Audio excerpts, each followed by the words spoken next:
Kenalkan, nama saya Rizal Agnate Firmanto, NIM 20B10085. Di sini saya akan mempresentasikan tentang sambungan pada baja. Pendahuluan, keberadaan teknologi las untuk sambungan struktur baja adalah penting sekali. Material baja yang disambung dengan las dapat menjadi satu kesatuan jika diuji beban sampai putus pun, bagian yang putus adalah di bagian luar sambungan tersebut. Itu alasannya mengapa jika tidak ada masalah pada transportasi atau erection, maka sistem sambungan las adalah pilihan yang andal dan ekonomis. Fakta menunjukkan bahwa untuk konstruksi besar, baik jembatan atau atap baja, maka tidak mudah membuat struktur utuh hanya dengan sambungan las. Keterbatasan dalam transportasi maupun erection adalah penyebabnya. Untuk itu, struktur perlu dibagi-bagi menjadi segmen terpisah, kemudian disambung kembali di lapangan dengan baut mutu tinggi. Bayangkan jika girdernya yang dipasang lebih besar dari orangnya, maka tentu transportasi dan erection yang dilakukan juga akan sulit dan mahal dan beresiko tinggi.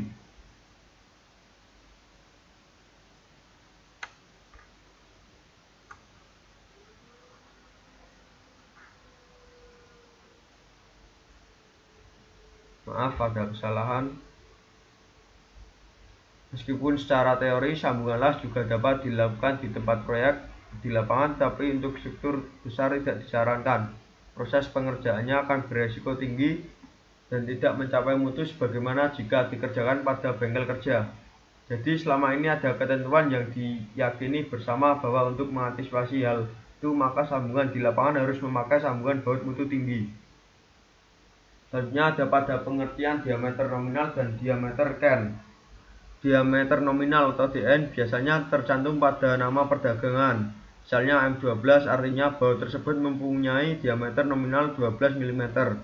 Dan untuk baut tidak diulir penuh, diameter nominal atau DN adalah diameter terluar dari batang baut. Untuk baut ulir penuh, diameter can atau DK atau diameter inti adalah diameter dalam dari batang baut.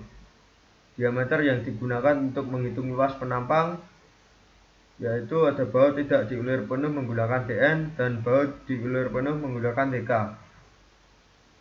Selanjutnya ada sambungan mekanis.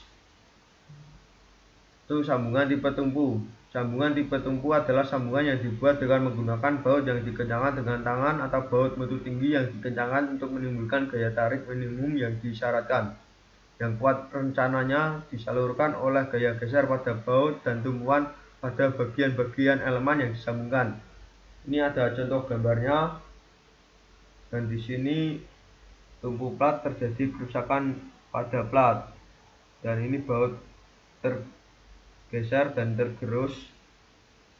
Selanjutnya yang kedua ada sambungan tipe friksi. Sambungan tipe friksi adalah sambungan yang dibuat dengan menggunakan baut mutu tinggi yang dikencangkan untuk menimbulkan tarikan baut minimum yang disyaratkan sedemikian rupa sehingga gaya-gaya geser rencana disalurkan melalui jepitan yang bekerja dalam bidang kontak dan gesekan yang ditimbulkan antara bidang-bidang kontak. Di sini gaya geser dijepit dengan pengencangan baut. Semuanya dikencangkan dengan baut. Selanjutnya ada geser eksentris. Gaya P yang bekerja tidak melewati titik berat kelompok baut, maka akan timbul efek akibat gaya eksentris tersebut. Beban P yang mempunyai eksentris sebesar E adalah ekuivalen statis dengan momen P kali E ditambah dengan sebuah gaya konsentris P yang bekerja pada sambungan. Momen dan beban konsentris tersebut memberi efek geser pada kelompok baut. Kondisi ini sering disebut sebagai geser eksentris. Ada dua metode analisis, yaitu analisis elastik dan analisis plastis. Mana analisa elastik yaitu ada apabila suatu kumpulan baut menahan momen terfaktor, maka setiap baut akan mendapat gaya yang besarnya sebanding dengan jarak dari titik pusat kumpulan baut ke baut yang bersangkutan, yang dihitung sebagai berikut. Nah, di sini dengan M besar sama dengan R1 kali D1 tambah R2 kali D2 sampai dengan R6 kali D6 sama dengan jumlah R kali D. Di sini R1 yang berarti baut 1 dengan D berarti jaraknya Selanjutnya ada pada contoh soal dan pembahasan. Hitunglah gaya maksimal yang bekerja dalam satu baut. Untuk satu komponen struktur berikut yang memikul gaya eksentris seperti pada gambar tersebut. Dengan PU sama dengan 12 ton. Perhitungan gaya pada baut 4. Dengan di sini jarak baut 4 ke baut 1 yaitu 75 ditambah dengan jarak dari ini 100 bagi dengan 2 sama dengan 50 sama dengan 75 tambah 50 sama dengan 125 mm. Dan untuk yang besarnya yaitu dengan bebannya itu beban 12 dengan jaraknya 125 sama dengan 1500 ton mm dengan jumlah X kuadrat tambah jumlah Y kuadrat sama dengan 6, yaitu dengan 6 ini kali 50 pangkat 2 tambah 4 yang berarti ini sama dengan 4 kali 75 pangkat 2 dapatkan 37.500 mm kuadrat dengan RV P bagi N dengan beban 12 bagi 6 sama dengan 12 ton sama dengan 2 ton dengan gaya tekan, dan untuk R nya yaitu 1500 kali 75 bagi 37.500 dengan 3 ton gaya tarik. Selanjutnya ada pada kegagalan pada baut. Sini ada kegagalan pada robeknya plat daerah sambungan.